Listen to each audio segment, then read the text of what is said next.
Good evening. I am the narrator, and welcome to my parlor. Tonight's story is Lost and Found. My childhood was humble. There was myself, my two siblings, my mother, and my father. Father worked at a factory, mother in the home, and we at her side. In the evenings, father returned, and we feigned excitement for plates of gruel. I don't complain, it was the norm in our town. We had only the necessities, but enjoyed ourselves. A distant relative had bequeathed us a country beach house. It was our summer home. We went for the first week of every June. I looked forward to and enjoyed these sojourns. They were the highlights of my youth, my fondest memories. The place had everything our home lacked. My siblings and I had our own rooms. Privacy was ensured. The den and kitchen were separate. It had a yard, and with no neighbors, we could enjoy both quiet and the night sky. Can we live here all year? I long asked. Alas, we couldn't. My story occurs there. The day began as always. We left in our van. My anticipation swelled as father drove. The cottage appeared ahead. My eyes widened in excitement. As always, my family viewed me slyly. We unpacked and settled.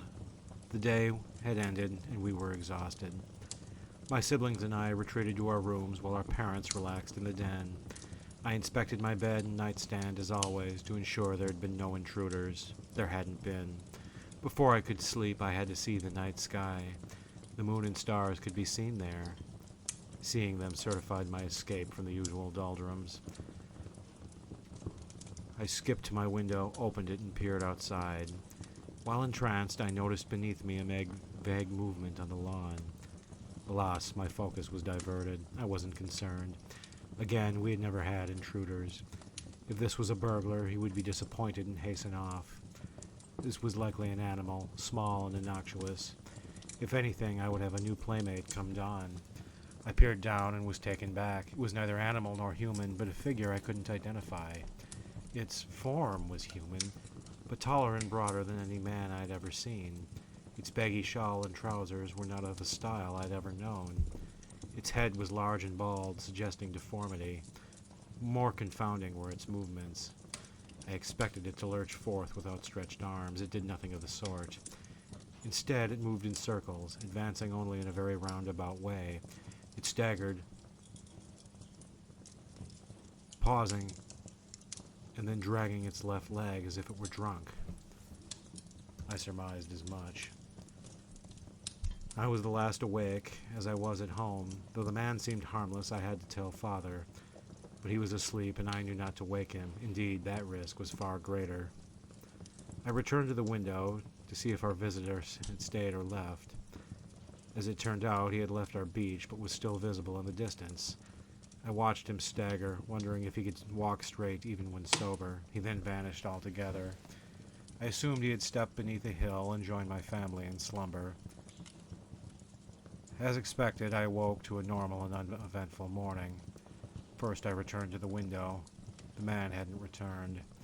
That confirmed, I joined my family for breakfast. The fare was the same as at home and tasted no better.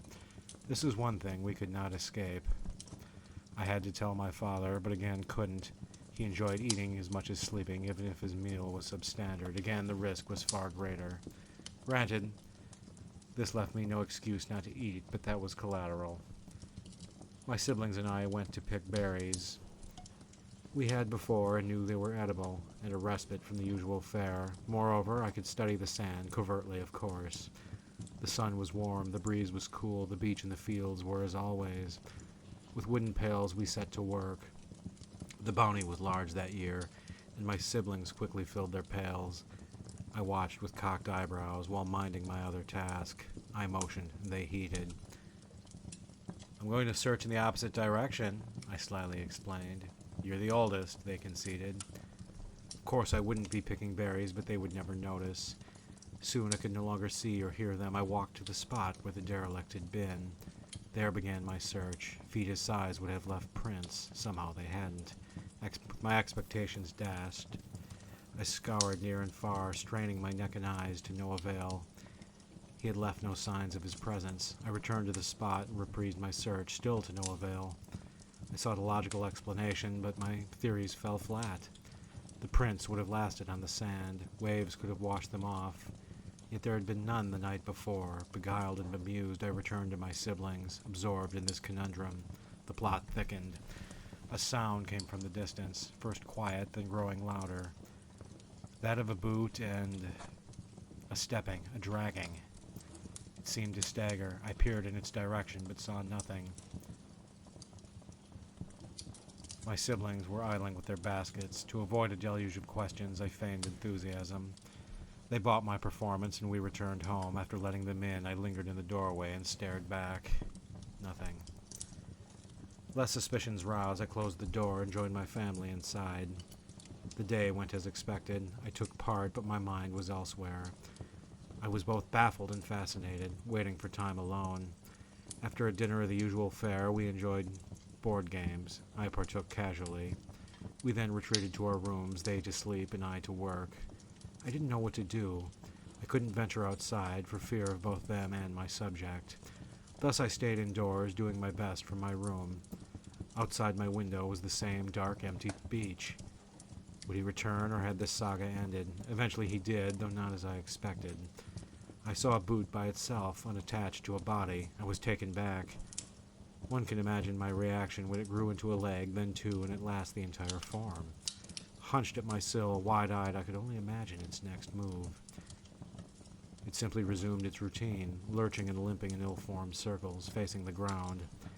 I rose and stepped back, bewildered. Trying to make sense of it, I noticed something. It sought something, but what? And was it on our beach? I briefly thought to creep outside, bringing Father's rifle.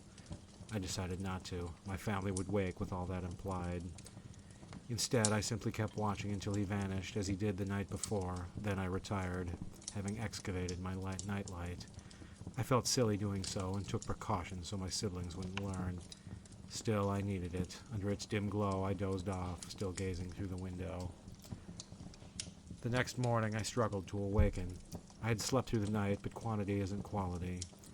The day went normally for my family, but not for me. My subject now consumed me. Leisure consumed them so much they didn't notice. I forgot this was a vacation.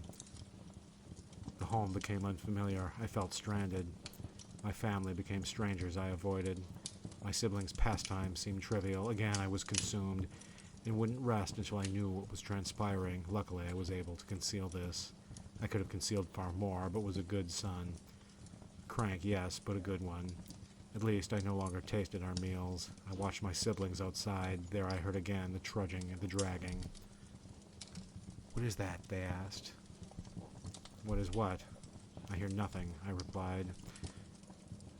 One night I stayed awake in the den, where I could see my subject better. Normally I wouldn't, for fear my family would wake. However, my thoughts were no longer normal. It appeared as always, feet first and body second, moved in its half circles. I saw for the first time its details. It had no face. It was as smooth and plain as an egg. Most would be horrified, but not me.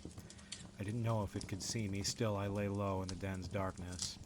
It turned and faced the window, which I hadn't expected.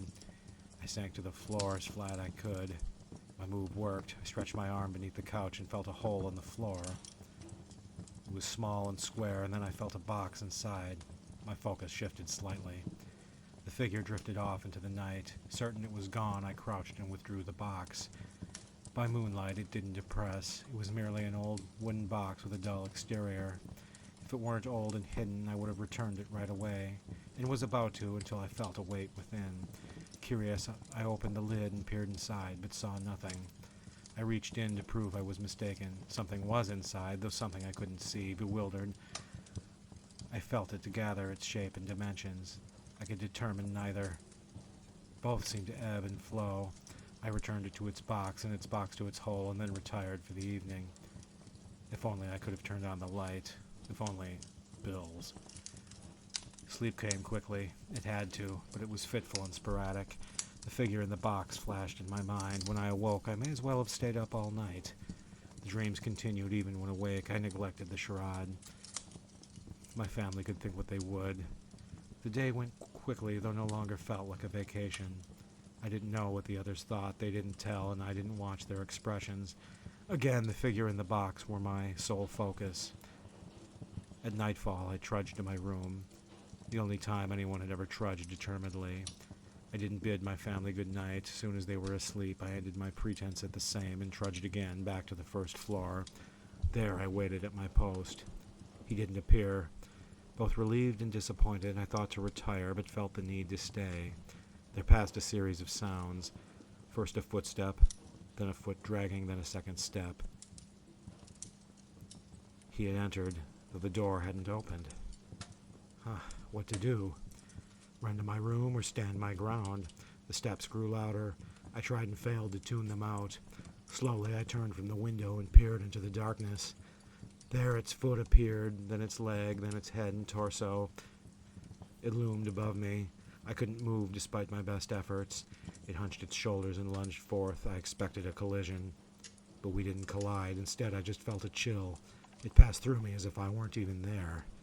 I spun and watched as it vanished beneath the couch. A whirring sound began. My eyes and limbs grew heavy. I nearly collapsed. Then the din ended and the chill passed through me again. I was drained, unable to think and act. I could only lay and watch. It phased through the front door and walked out to the beach, its arm outstretched and its palm flattened. In it lay an object. It clenched its hand and straightened its leg, then grew to massive proportions, blocking the window. Then it vanished in a flash. Gradually my limbs loosened. They could move again. I reached under the couch and felt an empty box.